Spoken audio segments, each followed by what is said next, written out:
muna bago umakyat dito sa barko. Oh. Para kami mga alas 6:30, no? Ayan, Batangas na po tayo. Napakalawak. Ang dami mga pagkain pala dito, oh. Sa Angle, hindi lang sa Eden, papadachate. Live sa kalsada, pinapakita kung saan may sobra.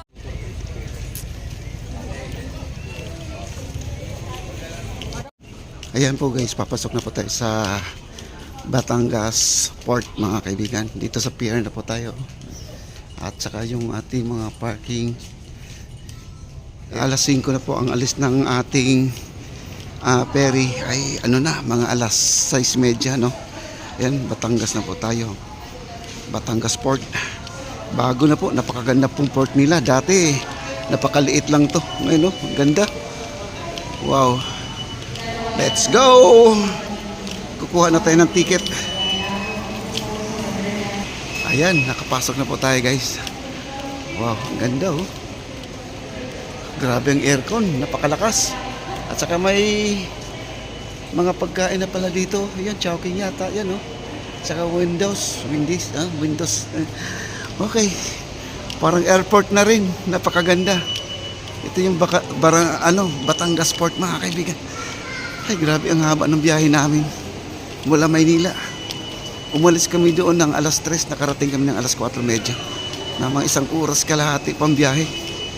Hindi po matraffic. Madaling araw. Ayan po.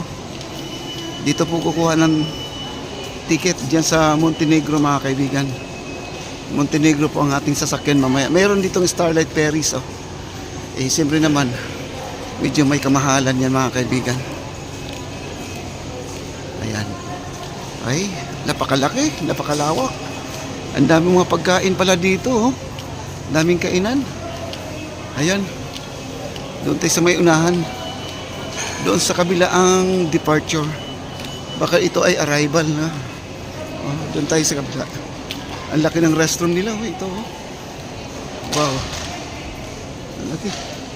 Ayan, may mga pagkain dito, oh. Grabe, ang ganda. Binago talaga nila yung Batangas Port, mga kaibigan. Dati nung pumunta ako dito, parang lang siya, probinsya ang pagka-port niya. Parang may upuan, ticket, at saka may pahingahan, tapos walang aircon. Electric fan na malaki. Ayan. At ito na po, kumukuha na po sila ng ticket, no? Tayo ay papuntang Puerto Galera na po ito, guys. Diretso na, 500 plus. From the Batangas to Puerto Galera. At dito po tayo sa Montenegro po ang ating sasakyan ngayon. Ayan, ang ganda ng kanilang terminal nila. Grabe. Naka-aircon po ito, guys, naka-aircon. Wow. Guys, sabi yung nagpa-party, may kainan daw dito, may mga lamesa. Pero ito, tingnan nyo ang hitsura namin dito. Para kami mga yagit dito. Ayun, ano dito, bilihan ng ticket. Kami lang po ay bukod tanging kumakain dito. Ayan, wala nang pakialamanan na, no? Basta makakain lang. Kaya po, at nakapasok na po tayo. Hanapin natin yung gate to, doon daw tayo sasakay sa Montenegro. Papuntang Puerto Galera po tayo. At saka yung aso, at talagang secured po dito yung mga nagbabiyahe. Chine-check po nila yung mga bag dito, no? Naka-x-ray pa, tapos meron pang aso na nag-aamoy-amoy sa mga bag, no? Ayan. Kasi ang mga bag nila may amoy adobo. Ayan, no? Ganda, guys, oh. Kita nyo? Napakaganda ng kanilang terminal, no? Ayan, dito na po tayo, Calapan at saka Puerto Galera, mga kaibigan. At ito na, guys, tayo ay sasampa na po sa barko. Alas 8 po ang ating alis papuntang Puerto Galera. Ito na po. At napakahaba po ang ating nilalakaran, no? Doon yung building, oh. Ayan, ito yung barko na to ang sasakyan natin. Montenegro Lines. Ayan, Batangas. May nakasulat yan, Batangas, oh. Ayan, ito yung port ng ating Batangas. Napakalaki, guys. Ayan, yung mga motor na to ay talagang isasampa po sa barko to. Ito, mga barko. Ito. Ito yung nakasampa na nga iba oh. Ayan oh. Nasa loob na yung mga truck oh. At mayroon pang mga motor dito. Ayan. Santa Brigada. Ayan, nandito na po tayo. Lahat ng nilakad natin oh. Nasa likod pa pala yung barko guys no. Ayan. Batangas. So guys, nandito na po tayo sa itaas. Ito po sa baba ay chine-check po nila yung mga ticket na bago umakyat dito sa barko. Yan, nandito na po tayo, nakaakyat na po tayo. Welcome aboard. Yan, nandito po sa itaas po ang kanilang ano. Ang laki ng barko guys, bago, no? Ayan, ganda oh. Meron pa silang ano.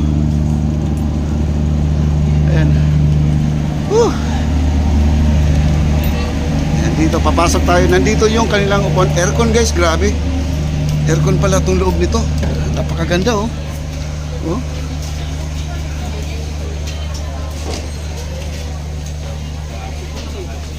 Ayan, ang ganda oh. Aircon. Ganda ng upuan. At saka di ganda ng upuan. Tanong sa ano na inasan mo. Kakaiba itong barko guys. Meron ditong 7-Eleven. Wala lang dito yung ano. Ayun o, 7-Eleven dito. Ayan, 7-Eleven. Ayan, 7-Eleven o.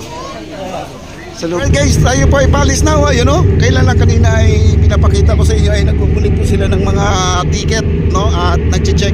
Ngayon po ay moving na po tayo. Ayun, ang layo na po natin. Yun po ang ating ano, Batangas Port mga kaibigan. Malayo na po tayo. Tumatakbo na po ang ating barko. Ayan po, may mga truck dito sa baba oh. Ayan oh, may truck dito. Ayan oh. Ang daming truck dito sa baba. Okay. Marami pang mga pampasahero. Montenegro pa yun guys oh. Ayan pa, Montenegro. Pampasahero din yan. Grabe, ang laki ng barko guys oh. Maraming tao dito sa taas. May second floor. Mas maganda ang kanilang barko dahil aircon po ang loob, no? Hindi mainit. At saka may mga monitor pa, may mga TV, no? Ayan. Ito yung taas. Third floor na po ito, guys. Meron pang fourth floor, oh. Ayan. Daming tao dito, oh. At nag-enjoy po sila dito sa sightseeing, mga kaibigan, oh. Wow. Isang oras kalahati po papuntang, ano? Papuntang Puerto Galera from Batangas. Ayan. Wow. Grabe. Ganda. Ilang walang signal dito guys. At makikita natin yung Monte Maria. Ayan po ang Monte Maria guys. So kita natin yung Monte Maria oh. Ayan, kita. Yun ang pinunta namin nung isang araw na Holy Week ba yun. Oh, kami ay pumunta dyan. Monte Maria. Ayan. Kita nyo ang glass walk. Nandyan oh, ang glass walk. Maria po yan guys, layo no. Abot pa ng ating camera. Wow. Ganda ng dagat oh. Ang linis guys oh. Wow. Ikutin po natin. Punta tayo sa harap. Yan. Tara. Ito tayo sa harap guys. Ayan. Tara natin. Ikutin natin yung barko natin. Napakaganda dito sa harap guys. Yan o, may bago tayong na-discover dito. Ayan. Ito yung bago ngayon guys. O yan o. Wow. Masarap ang hangin dito o. Ito maganda. O. Yan o. Grabe. Sarap ng hangin. Ayan, Monte Maria oh. Ayan oh. Diba? May nakatambay dito. Ang dami tumatambay. Oh, wow. Sarap ang tambay. Sarap ng hangin oh. Tsaka may lilim oh. Wow. Grabe.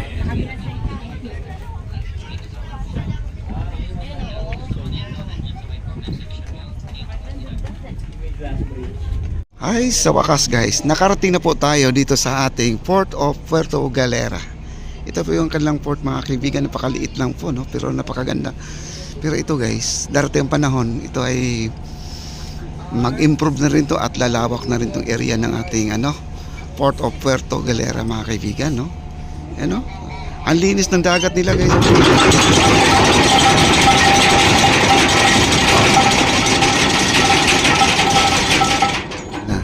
At dito na tayo. Ayusin na lang po nila kasi nandito po. Dapat dito tayo kaharap guys. Oh. Dito yung supercut natin nandito rin. Oh. Mamaya bababa na po tayo.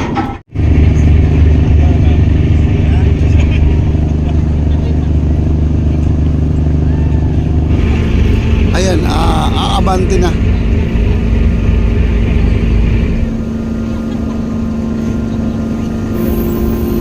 Okay. Kunin natin yung mga gamit natin guys para bababa na po tayo. Ayan po, nakarating na po tayo dito guys. No? Ayan po, bababa na po yung mga tao. Ayan, daming tao sa taas guys. Oh.